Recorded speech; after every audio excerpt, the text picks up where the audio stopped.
Welcome to Borders and Belonging, a podcast that explores issues in global migration and aims to debunk myths about migration based on current research.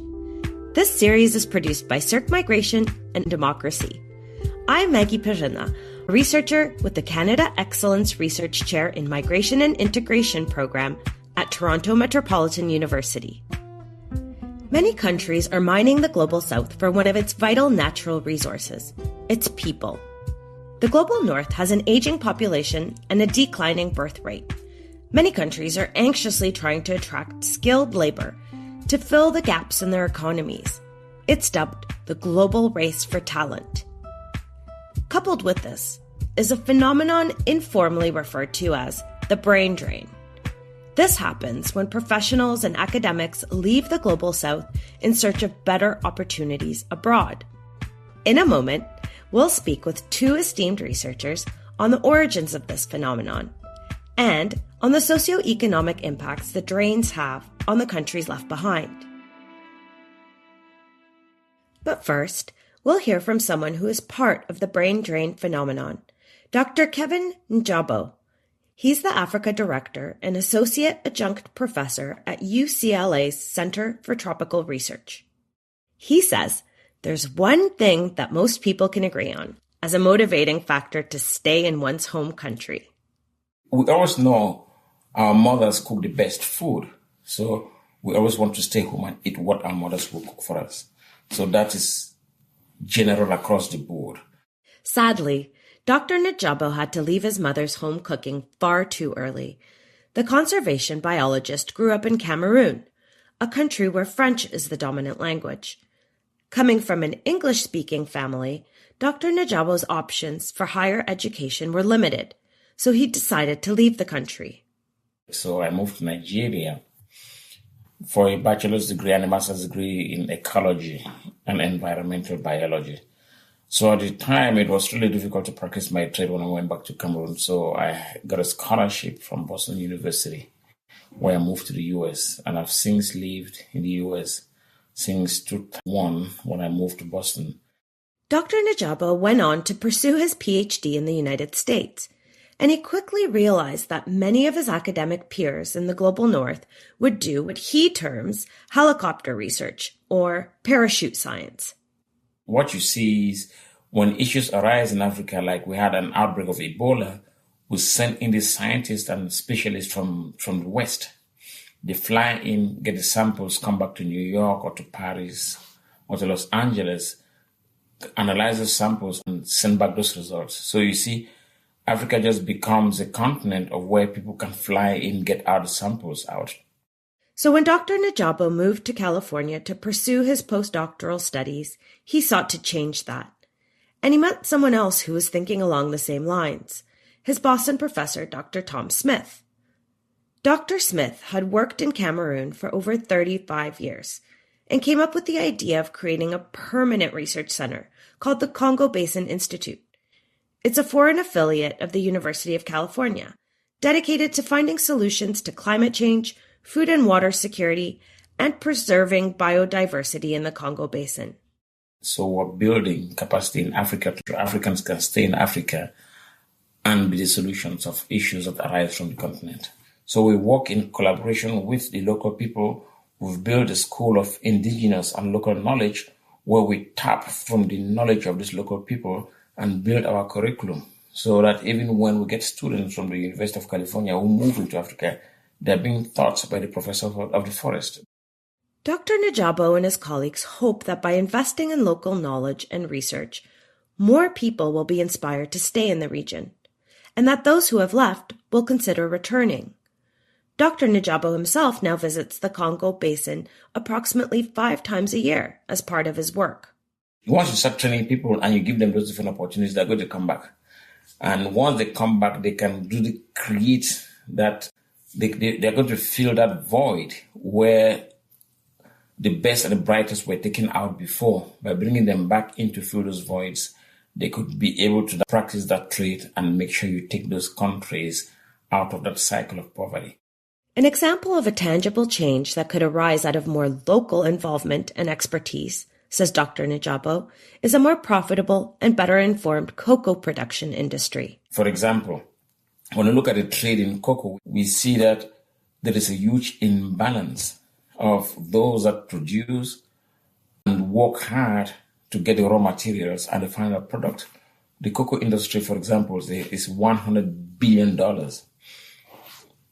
But the benefits that trickle back to the local people is about 6%. And when we look at Central and West Africa, they produce more than 75% of the raw materials for cocoa. How do you make sure that people who produce 75% of a product, they get 6% of the benefits? Because we have a lot of middlemen in between that value chain. So once you train and make sure those people are empowered and you cut out those middlemen, we put the consumers directly in contact with the producers, and then you can increase that value. But that value can only be increased if people know what they're doing, the capacity is built, and they understand that they need to have a say in that value chain in production systems. So that is what we're trying to do. Empowerment.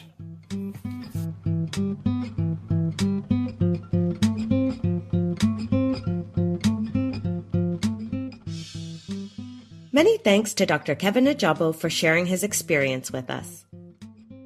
Many of you might still be wondering, is brain drain sapping the best and brightest from the Global South? Or is it just the effect of global mobility in an interconnected world? Joining me to delve into this topic are Professor Ninna Sørensen, a senior researcher at the Danish Institute for International Studies, and Dr. Manuel Orozco, Director of the Migration, Remittances, and Development Program at the Inter-American Dialogue and Senior Fellow, the Harvard University Center for International Development. Welcome to you both. Thanks for joining me. So, what does brain drain look like in the Global South? Ninna, let's start with you.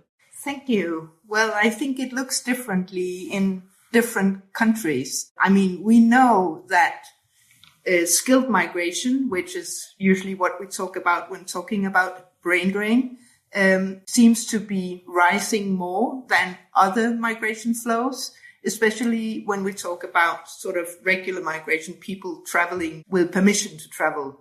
But we also know that it might affect countries differently. When a brain drain is occurring, I think what it looked like is that that country lacks skilled persons that are important for development of that country. So we will see that the fact that skilled persons migrate in high numbers from that country will lead to a lack of people who can participate in development. But it may not always be the case. So we would have to look to each country, right? Because brain drain can look in many ways and will not necessarily be a drain. It could also be brain gain or brain circulation, right?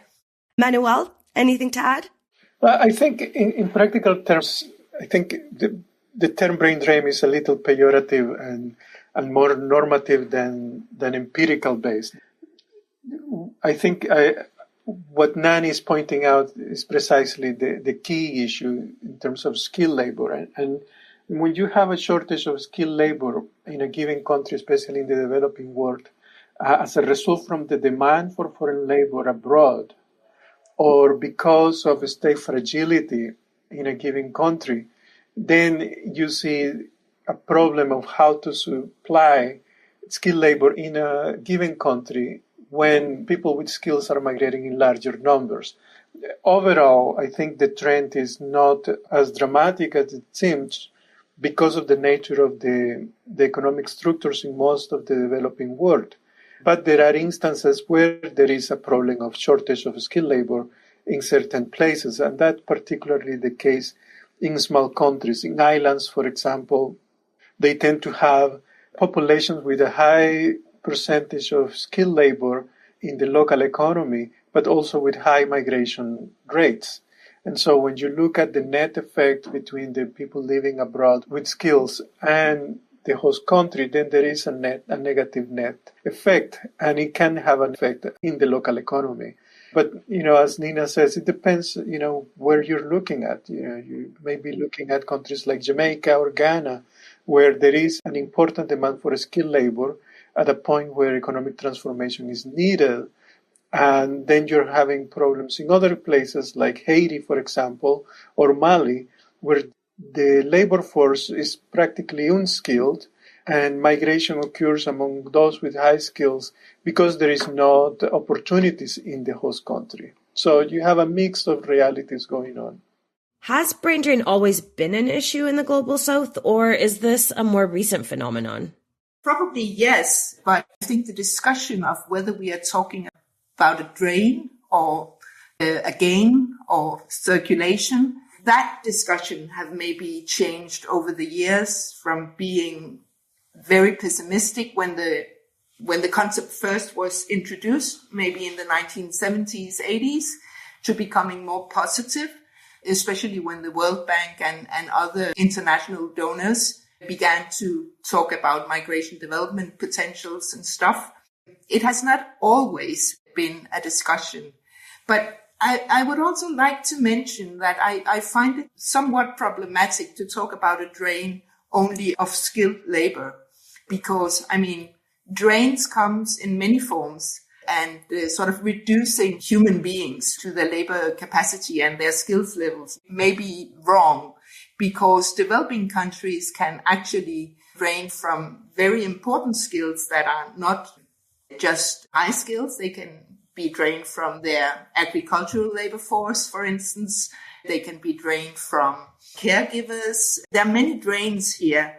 And I think the discussion for too long have focused on only the skilled migration. And maybe it's time to talk about also other kinds of drains that developing countries may experience.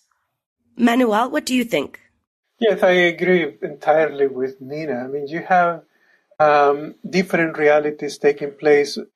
Today, in fact, we're talking about what we call digital nomads. And these are basically skilled migrants who go to, Jamaica again, or to Costa Rica.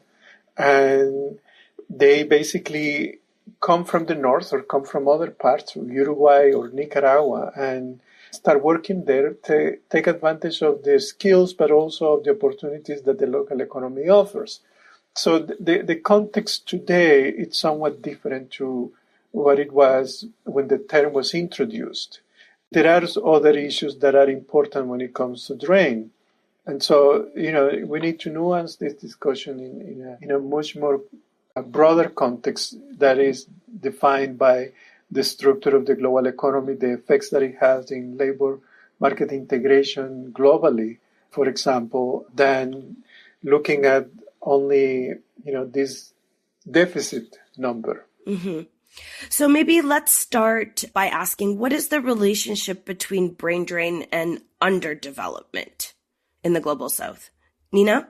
Well, the relationship could be that the outmigration of certain sectors of a population may have a negative economic impact and potentially also negative social and political impact, right? And could lead to losses of investments in education and losses of tax revenue. And of course, most severely, the lack of sufficient skilled workers that we already talked about in vital sectors for development. And usually we talk about health, education, innovation, but basically all sectors here. Well, honestly, statistically, there is no relationship. Let's put this into context. When we look at, an obsolete term like underdevelopment, I think we have to problematize the conceptual framework of that because it's a 1970s approach. But let's think of in terms of the model of growth that most developing countries, if not practically the large majority of them, whether we're talking about Africa, Asia, or Latin America and the Caribbean, is one that is structured along two pillars of economic growth. One, with the extractive sector, energy, mining, agricultural exports through enclaves and free trade zones and tourism. Those 5 key elements of economic growth basically capture most of the formal sector of the economy. They may contribute to 70% of GDP, but they only hire 30% at most of the labor force. Then the second pillar is an informal labor force that is highly unskilled, highly underpaid, and uneducated. And in the middle, you have migration. That is a byproduct of the failures of the local economy to integrate the labor force into the formal economy.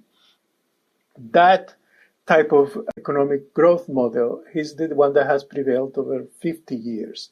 And it has had consequences of different sorts. One of them is that for the fraction of those people with skills, which is basically for the developing world is less than 20% of the labor force, in order to improve their economic opportunities, they migrate because the local economy does not provide for resources. And here this is an important issue because even when you look at the type of skilled labor that we're dealing with in developing countries, they are skills that are actually not globally competitive. They are not in the STEM sector.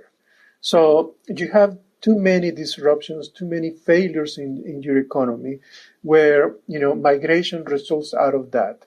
And those with skills try to become competitive in order to make better economic opportunities abroad and for their families in the home country. So the consequence of this is that brain training is to some extent a non-issue. It is an issue for some islands, but overall, you got to look at the broader picture of why the economic model of growth is just a failing one. And we're not addressing it by investing in human capital, increasing of skills of the local labor force and making them globally competitive. Those are, I think, the issues that we should be addressing. So you've both problematized the idea of brain drain as just a problem. Is there an upside to brain drain for countries in the developing world?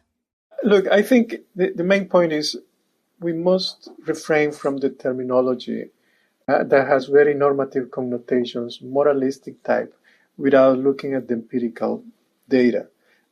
Again, there is not a brain drain trend taking place, but those who have skills have a higher probability to migrate.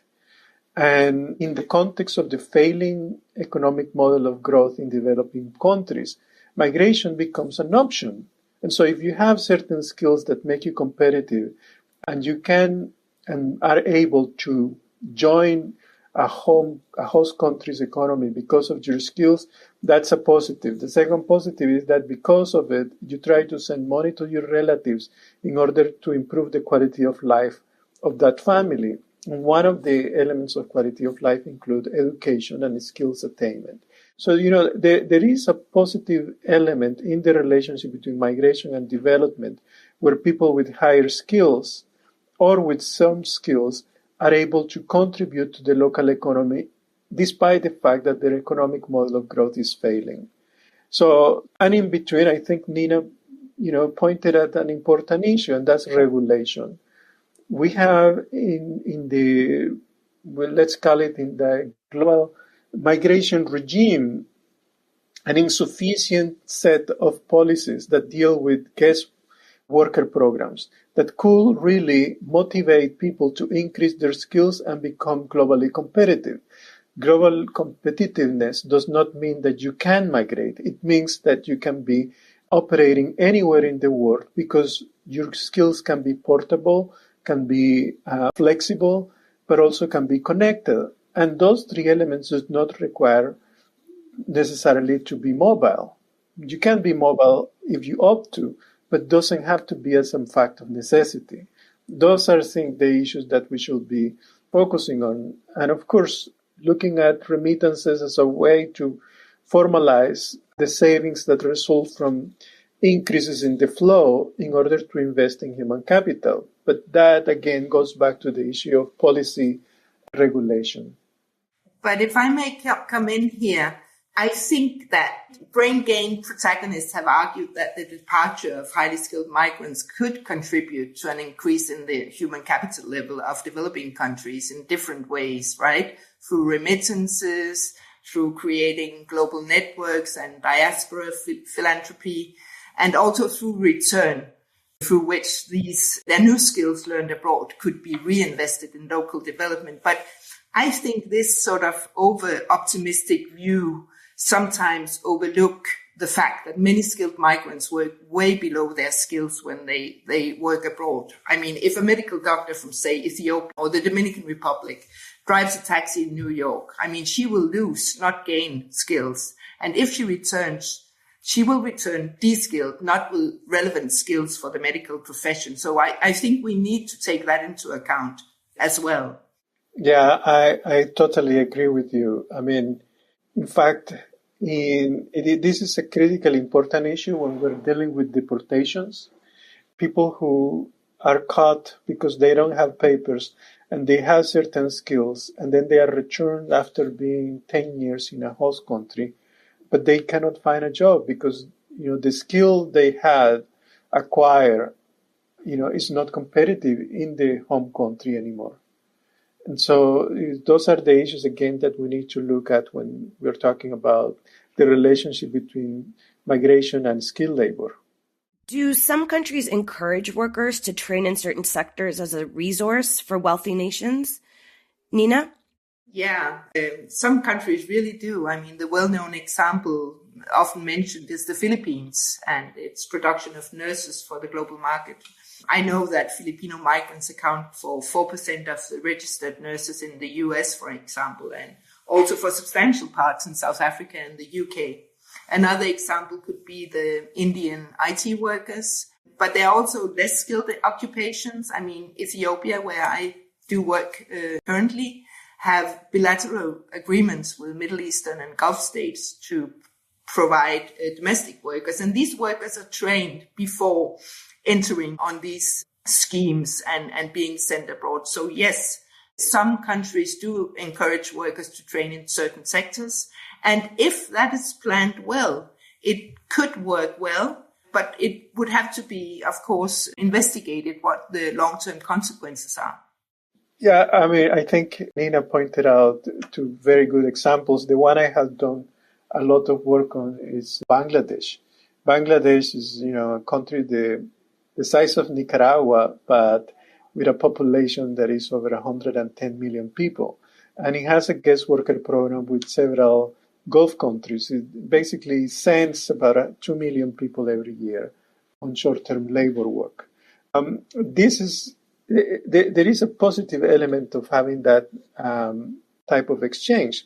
However, the critical element is how you integrate the earnings and the skills of that labor force over time in order to increase the productive capacity of that local economy. And for the most part, the countries have failed to work along those lines. So they are not leveraging on remittances, they are not leveraging on the skills obtained abroad, they are not leveraging on long-term programs to make the country more competitive. For example, Bangladesh uses almost labor migration as an escape valve, while it still continues to be a largely agricultural-based economy, or an economy that is using free trade zones to focus on certain textile exports, but that require very limited labor. So you don't really have a way to integrate this labor migration into a more competitive landscape of economic growth. And so you don't see prosperity taking place in the Philippines or in Bangladesh or in other countries, and we have lots of examples. Jamaica is another one that, we do have. Jamaica is the Philippines of Latin America and the Caribbean in terms of nurses. They supply a lot of people. I mean, it's almost like a factory when it comes to Jamaica providing skills to people to come to the U.S. to work in the East Coast as nurses and caregivers.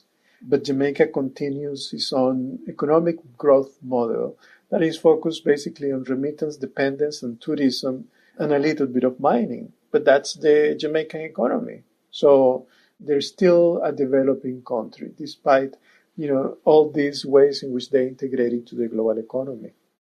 So I have an example for you. The World Health Organization developed the Workforce Support and Safeguard List for countries where health workers should not be recruited because of chronic shortages.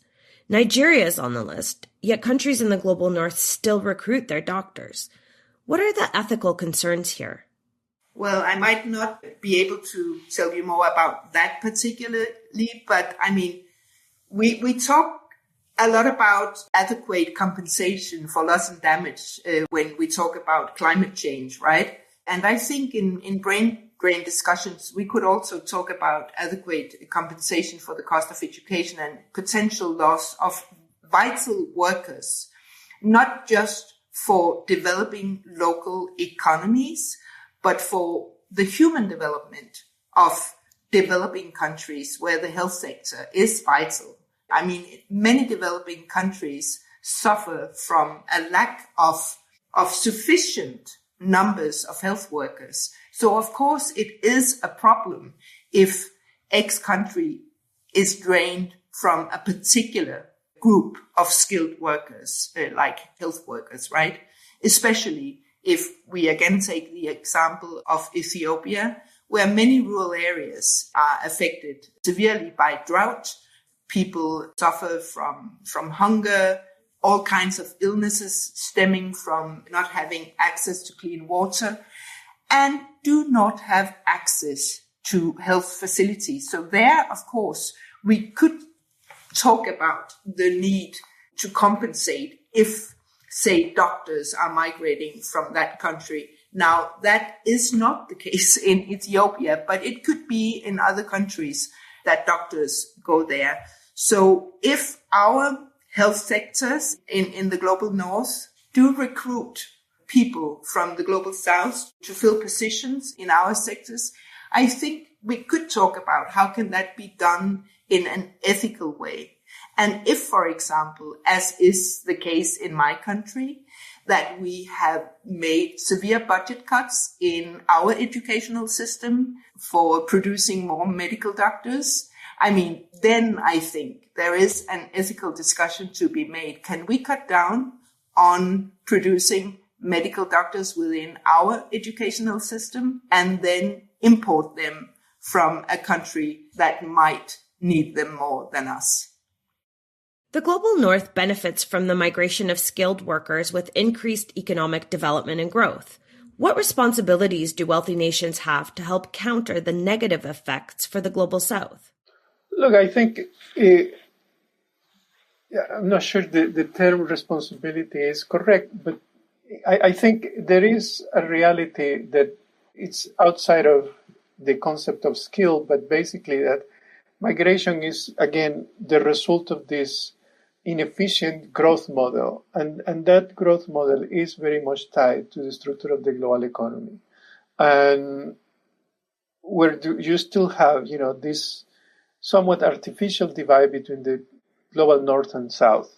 And I think the wealthy countries need to focus more their investments in human capital in developing countries. They don't do it. They continue to promote official development assistance in areas that are connected either to food security, humanitarian support, or trade, but without really having investments in triggers that will make these developing countries more competitive. Is it intentional? It could be. But, there are serious issues. For example, there is a mantra of free trade agreements all over the world between European Union member countries with developing countries, North America and Latin America and the Caribbean, but also other places, that includes elements relating to labor and environment. Yet there is no compliance to those elements. And in fact, one of the byproducts of these trade agreements is that it has deepened oligopolistic practices in global trade. And one of the consequences of oligopolistic practices is migration, because the labor force is unable to join the local economy because oligopolies have a very strict process of controlling labor. And so the consequence of that is that you have more migration. People have to find opportunities elsewhere, in the north perhaps, but lower economic terms. So what responsibility? They need to do their homework. They need to comply to the trade agreements. They need to comply with the covenants they commit to. And second, in terms of foreign or official development assistance, it needs to invest more in those areas that make the global economy more prosperous, and that's human capital. So this is the issue, the sort of debate we are really missing. I agree, Manuel. But I also find it very interesting that there is this ongoing philosophical discussion of the extent to which developing states should be permitted to use some kind of coercive power to prevent their skilled nationals from leaving the country, right? Or at least pose conditions, for instance, requirements for serving for a certain period after graduation, which Ghana, for instance, practices. They will hold, I think, nursing diplomas for 5 years after graduation to motivate their nurses to at least do some service in the country before they migrate. But I mean, of course, we can discuss whether preventing skilled migrations from migrating is patronizing and new colonialist in some way, right? But in my view, this discussion should be turned around to the question of how much brain harvesting development countries should be allowed to do. I really find that's more relevant at a time where we see severe budget cuts in our own educational systems. So flipping the script a bit, what happens to those who leave for better opportunities abroad? Manuel? Well, I mean, relatively speaking, they do better in the host country than in the home country. But they are typically at the bottom of the ladder in the host country. So their economic vulnerability continues. It adapts and you have a better quality of life to some extent. But for the most part, you may have better services. You may have access to, new technologies, to opportunities to some extent. But the reality is that 2/3 of the labor force in the world doesn't have a legal status to live by. And half of that labor force doesn't have access to medical insurance, medical services, and much less they have access to credit to build assets. So, yes, you are better off. I mean, you may be making 13, 15 times more than what you were making in the home country, and you are able to buy a car, for example, or to buy, new technologies in cellular telephony and things like that. But the speed by which you can raise to the middle class, it's practically 3 times slower than the native-born person in any country in Europe or North America. Well, I think Manuel said almost everything. I mean, if they bring their children, that's the only thing I think I can add. I mean, those children may have access to better education in the new country, in the destination of that migration, right? So if we talk about sort of generational opportunities, this migration of a skilled person, even if that person works under his or her skills, might actually lead to a better education and better opportunities for the next generation. But again, that is not given, but just to add to what Manuel already said. Yeah, I agree with Ninna. I mean, even with the second generation, with the children of migrants, you do have a lot of challenges there because they go to marginalized schools. They struggle to make ends meet. They don't get the same opportunities to have better education. I mean, they do have access to higher education, for example, but you started from bottom. So yes, there are opportunities. There is better compliance with the rule of law, with market, etc. But the challenges are still significant. So you can be the first person with a college degree in your family, in a family network, not just in the nuclear family, but you will go to not the top university. So, that divide is still a predominant problem. And this is an important issue because Ninna has nailed this issue of migration today in the sense that nature and composition of global migration today has changed from uniquely labor migration to migration that comes in family groups. And these families come with kids that enroll public school, but they go into marginalized locations where the quality of school is not very good, where discrimination is a problem. So you're dealing with serious problems of social inclusion. And again, when you talk about responsibilities, these groups become, a key responsibility of the state, and the state in many countries is not looking at this with the seriousness that it needs to. Many nations in the global north are enticing skilled migrants with promises of better pay and career opportunities. Looking to the future, how do you see this trend playing out? Ninna? Yeah. Tell me which nation. How can you look into the future? But, I think the global competition to attract highly skilled migrants, this competition for brains and talent, will continue. I don't see how it wouldn't. I think the important issue to address here is that the terms of competitions are not equal, but as always, set by, powerful interest in the global north. So I see that as a problem that is not dealt with and which I could fear would become even bigger in the future, despite international agreements and bigger agreements made at UN level and otherwise. I also see de-skilling as a real problem and brain waste to be really something that needs to be addressed in the future.